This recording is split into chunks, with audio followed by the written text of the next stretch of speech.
بسم اللہ الرحمن الرحیم، السلام علیکم۔ ڈیل ڈیل ڈیل ڈیل، 1 ارب کی ڈیل، یہ افواہیں کہاں سے آ رہی ہیں؟ یہ ساری باتیں میں آپ کو بتا رہی ہوں، یہ افواہ نہیں ہے، یہ حقیقت ہے۔ اور حقیقت یہ ہے کہ 1 ارب کی ڈیل کی آفر ہو رہی ہے عمران خان کو رہا کرنے کے لیے، ٹھیک ہے نا۔ اب یہ 1 ارب کی ڈیل کون آفر کر رہا ہے؟ کدھر ہے بھائی 1 ارب؟ کہاں سے آئی یہ 1 ارب؟ یہ تمام تفصیلات میں آپ کو اس ویڈیو میں بتانے والی ہوں۔ اس کی وجہ یہ ہے کہ آپ سب جانتے ہیں کہ بجٹ کا سیشن چل رہا ہے، بجٹ آیا، بجٹ اپروو بھی ہو گیا، الحمدللہ، شکر الحمدللہ۔ امن و امان کے ساتھ یہ سارے معاملات ہو گئے، لیکن ظاہری سی بات ہے یہ جو بجٹ کا کے حوالے سے جو اجلاس چل رہا ہے اس کے اندر تمام جو پولیٹیکل پارٹیز کے مختلف سیاستدان، ان کو بات کرنے کا موقع ملتا ہے، تقاریر کرنے کا موقع ملتا ہے، اپنی بات سامنے رکھنے کا موقع ملتا ہے۔ اور ایسے میں ہم نے دیکھا کہ 3 چیزیں بڑی امپورٹنٹلی ہمارے سامنے ہیں۔ قومی اسمبلی میں آئندہ مالی سال کے بجٹ کی منظوری دے دی گئی ہے اور اجلاس کل تک کے لیے ملتوی کر دیا گیا ہے۔ بائی دا ٹائم یہ ویڈیو آئے گی this hopefully going to be the last day of this session, because اس کے بعد 9ویں 10ویں محرم کی جو ہے وہ چھٹی آئے گی۔ کیا اس بجٹ کی منظوری کے لیے جو بحث ہوئی اس میں اپوزیشن نے تعمیری کردار ادا کیا؟ بجٹ کے لیے کوئی تجاویز دیں یا اکثریت اپنے لیڈر کی قید اور سیاسی بیانات دے کر کے چلتی بنی؟ کیا اس بجٹ بحث سے جمہوریت اور پارلیمانی روایات کو تقویت ملی؟ تو ان سارے سوالوں کا جواب ہے بالکل نہیں۔ اس کی وجہ یہ ہے کہ اجلاس میں جب وزیر اعظم شہباز شریف صاحب آئے تو انہوں نے ایوان میں آتے ہی سب سے پہلے جو ظرف کا مظاہرہ کیا، جو خوبصورتی، جو جمہوریت کا حسن ہم جسے کہتے ہیں نا، اس کا جو انہوں نے مظاہرہ کیا کہ وہ سیدھا اپوزیشن بینچز پر گئے اور اپوزیشن لیڈر محمود خان اچکزئی سمیت پاکستان تحریک انصاف، کیا بول رہی ہوں میں، اپوزیشن بینچز پہ گئے، محمود خان اچکزئی جو کہ اپوزیشن لیڈر ہے ان سمیت پاکستان تحریک انصاف کے رہنماؤں سے ہاتھ ملایا اور اپوزیشن کو ایک بار پھر میثاق جمہوریت اور میثاق معیشت، charter of democracy and charter of economy, اس کی انہوں نے دعوت دی، اس کی انہوں نے پیشکش کی۔ لیکن وزیر اعظم کے ہاتھ ملانے کا جواب، وزیر اعظم کے ملنے کا جواب، وزیر اعظم کی جو چارٹر آف ڈیموکریسی اور چارٹر آف اکانومی کی آفر کا جو جواب ہے وہ پاکستان تحریک انصاف نے ان کی بات نہ سن کر کے، ہمیشہ کی طرح اپنی ڈیری ان کی مسجد بنا کے ان کی بات نہ سن کر کے اور واک آؤٹ کر کے تھی۔ اب مجھے بتائیں یہ کون سا طریقہ ہے؟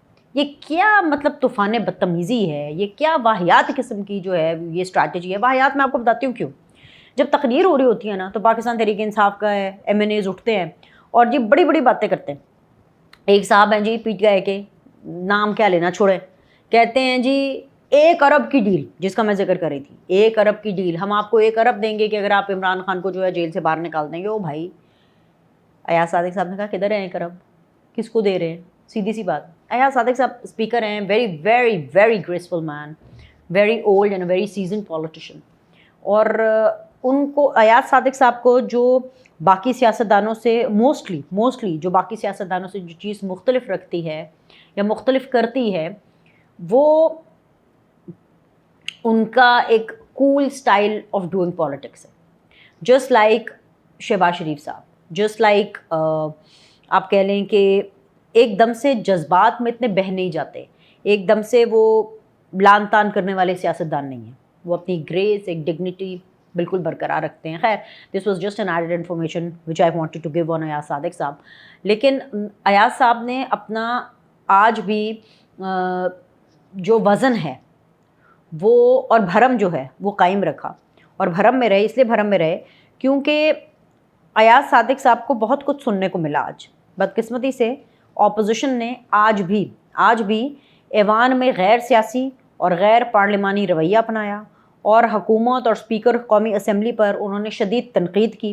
محمود خان اچکزئی نے سردار ایاز صادق پر آئین کی پامالی، کتنا سنگین الزام آتا ہے کہ جی آئین کی پامالی جیسے سنگین الزام لگایا، جس پر ایاز صادق صاحب نے اسٹریٹ فارورڈلی محمود خان اچکزئی کی جو تنقید ہے اس کا جواب دیا۔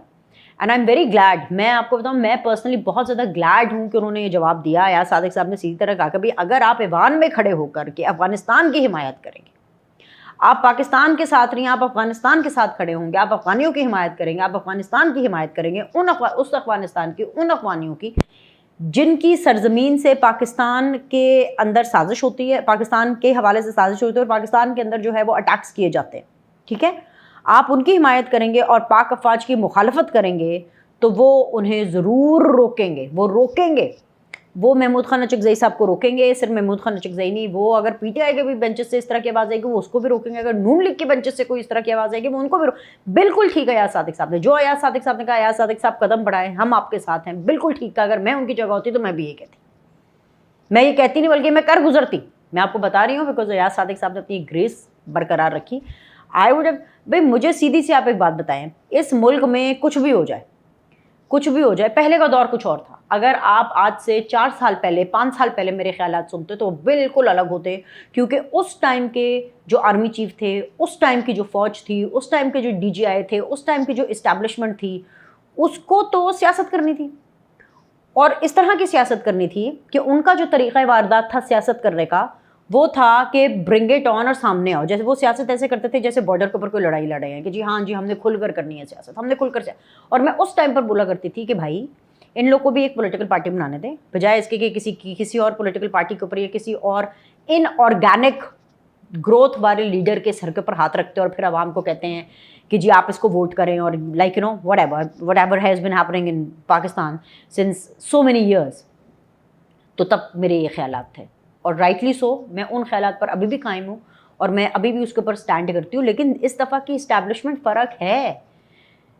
سید عاصم منیر صاحب کے آنے سے ایک فرق آیا ہے اور وہ فرق اتنا زیادہ مطلب اتنا واضح ہے کہ اگر اسٹیبلشمنٹ نے، اگر پاکستان کی فوج نے ایک تہیہ کیا ہے کہ انہوں نے یہ سیاست میں انٹرفیئرنس نہیں کرنی، انہوں نے اس گند میں نہیں پڑنا، بیکاز گند تو چلتا ہے نا، سیاست بہت اچھی چیز ہے، بری چیز نہیں ہے، پر جس طریقے سے سیاست ہو رہی تھی پچھلے کچھ عرصے کے اندر، آج سے 4-5 سال پہلے، یہ بہت غلط چیز تھی، بالکل ٹھیک طریقے سے نہیں ہو رہی تھی. کہیں نہ کہیں پولیٹیشنس نے اپنی رسپیکٹ لوز کی، کہیں نہ کہیں بڑے بڑے عہدوں میں جو لوگ موجود تھے انہوں نے اپنی رسپیکٹ لوز کی. لیکن Syed Asim Munir he was a different man, he is a different man and he created a difference. اتنا ڈفرنٹ آدمی ہے وہ کہ انہوں نے آف کورس میری سوچ تبدیل کر دی، اور اس لیے سوچ انہوں نے تبدیل کی کیونکہ مجھے ادارے کی پالیسی میں تبدیلی نظر آئی. اب مجھے فون نہیں آتے کہ جی بینش کا شو بند کر دیں گے اگر یہ بولے گا. میں پی ٹی وی میں کام کرتی ہوں، پی ٹی وی کے اوپر پی ٹی آئی کو آنے کی اجازت ہے، لائیو آتے ہیں اور جو ان کا دل کرتا ہے دل کی بھڑاس نکالتے ہیں اور میں ان کو کاؤنٹر کرتی ہوں، نون لیگ ان کو کاؤنٹر کرتی ہے، پیپلز پارٹی ان کو کاؤنٹر کرتی ہے. مجھے فون نہیں آتے کہ جی فیض حمید صاحب کو اگر بینش سلیم کی شکل پسند نہیں تھی جب میں نیو ٹی وی میں کام کرتی تھی تو اس کو نکالو اینڈ واٹس ایور، یا عمران خان کے پرائم منسٹر ہاؤس سے یا پرائم منسٹر آفس سے فون آ رہے ہیں کہ جی اس کا سلاٹ لو، اس کا پروگرام اس کا بند کرو، اس کا پروگرام سینسر کرو. اب فون نہیں آتے. اس لیول کے انٹرفیئرنس، خیر جی بات نکلے گی تو بہت دور تک جائے گی، ابھی انٹرفیئرنس نہیں ہوتی. لیکن اب کیا ہو رہا ہے کہ پچھلے کچھ عرصے میں کچھ بھی ہوتا ہے فوج پہ ڈال دیتے ہیں کہ جی کچھ بھی ہو گیا، یہ جنرل عاصم منیر نے کیا ہوگا، یہ انہوں نے کیا ہوگا. بھائی کیوں کیا ہوگا؟ وہ ویلے ہیں. General Asim Munir is a very very busy man, اور آج کی فوج بہت زیادہ مصروف فوج ہے. اس کے پاس اتنا ٹائم نہیں ہے بھائی، نہیں ہے ان کے پاس وقت. میں تو صرف ان لوگوں سے مطلب مجھے سمجھ نہیں آتی کہ باتیں اتنی بڑی بڑی کرتے ہیں. یہ محمود خان اچکزئی صاحب ہو گئے، پاکستان تحریک انصاف کے جتنے بھی لوگ ہو گئے سارے، مجھے بتائیں جب بھارت نے حملہ کیا تھا تو آپ کے ابو جی گئے تھے لڑائی لڑنے کے لیے؟ بتائیں مجھے کس نے جا کے پاکستان کو ڈیفینڈ کیا تھا؟ کس نے پاکستان کی رکشا کی تھی؟ کس نے پاکستان کی حفاظت کی تھی؟ کس نے ہمارے بارڈرز کی حفاظت کی تھی؟ یہ ہمارے افواج تھی، ہمارے افواج پاکستان. ناٹ اونلی دا زمینی فوج، ہماری نیوی، ہماری ایئر فورس، سب ایک جٹ ہو کر کے پاکستان کی حفاظت کے لیے مامور ہو گئے تھے.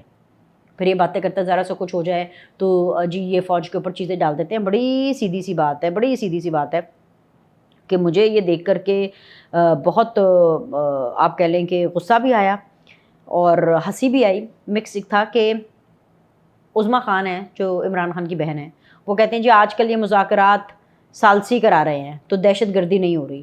جب یہ کہیں مصروف ہوتے ہیں پھر دہشت گردی نہیں ہوتی. مطلب کہ یہ جو پاکستان کے اندر دہشت گردی ہو رہی ہے اس کو بھی یہ فوج کے ساتھ نتھی کر رہی ہیں، کوٹ ان کوٹ. اور اس لیے نتھی کر رہی ہیں کہ جی ابھی دیکھیں جی وہ مصروف ہیں، وہ ثالثی کرا رہے تھے، اس لیے پاکستان کے اندر دہشت گردی کیوں نہیں ہو رہی، مطلب ان کو یہ بھی تکلیف ہے کہ جی آج کل کیوں نہیں ہو رہی. اور یہ ایک عجیب و قسم کی شکوک و شبہات والی اسٹیٹمنٹ ہے. میں تو حیران پریشان ہوتی ہوں کہ یہ سابق وزیر اعظم کی بہن ہے.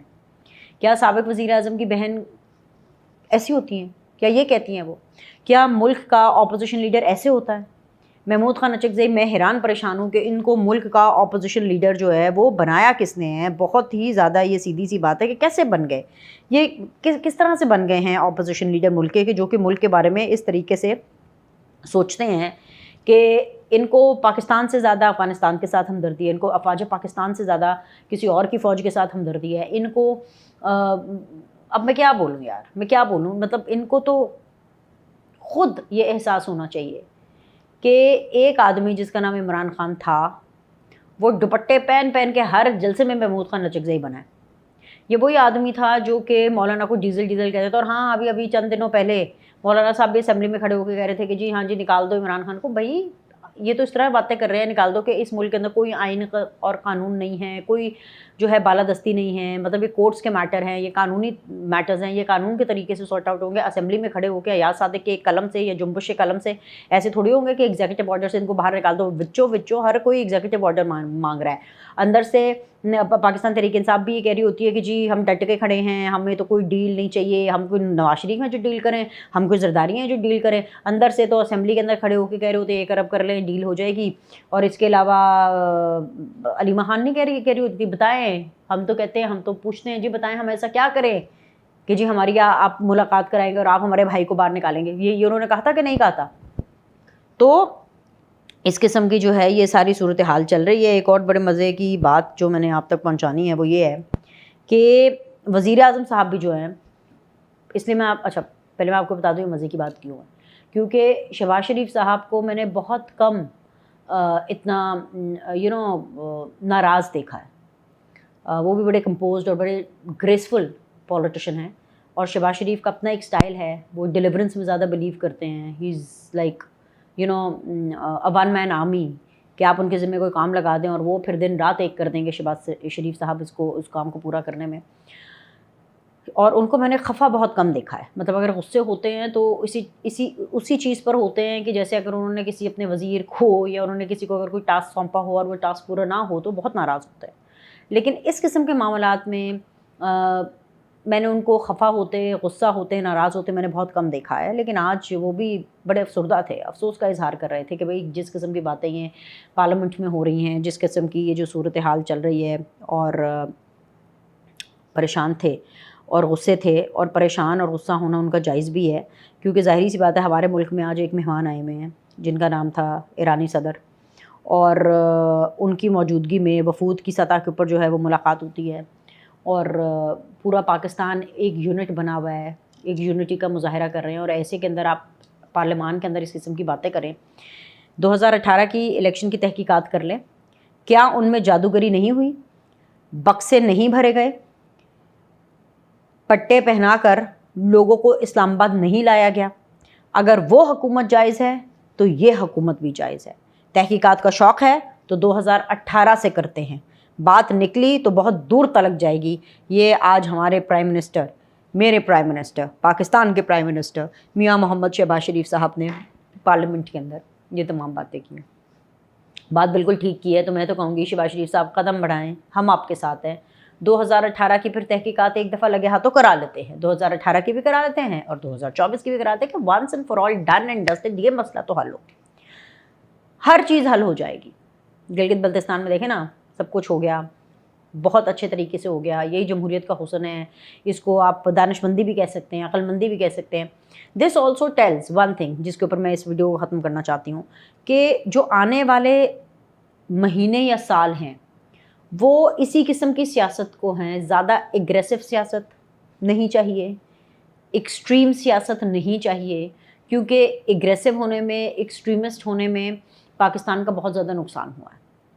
سو ابھی کسی سنگل پارٹی کو بھی صرف حکمرانی نہیں دینی ہے، تاکہ وہ کوئی بہت اس زوم میں نہ ہوں کہ بھئی میرے علاوہ کوئی آپشن نہیں ہے یا ہم تو آخری آپشن ہیں. جس طرح عمران خان کہتے تھے کہ جی میں آخری آپشن ہوں.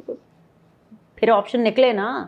کاکڑ صاحب بھی آئے, محسن نقوی صاحب کو بھی بہت اچھے سے دیکھا گیا, یہاں تک کہ ایک لیول تک یہاں تک کہا جاتا تھا کہ جی نقوی صاحب کو شاید پرائم منسٹر بنائیں گے, پھر شہباز شریف صاحب, لائک یو نو آپشنس بہت ہیں, دیر لاٹ آف پیپل.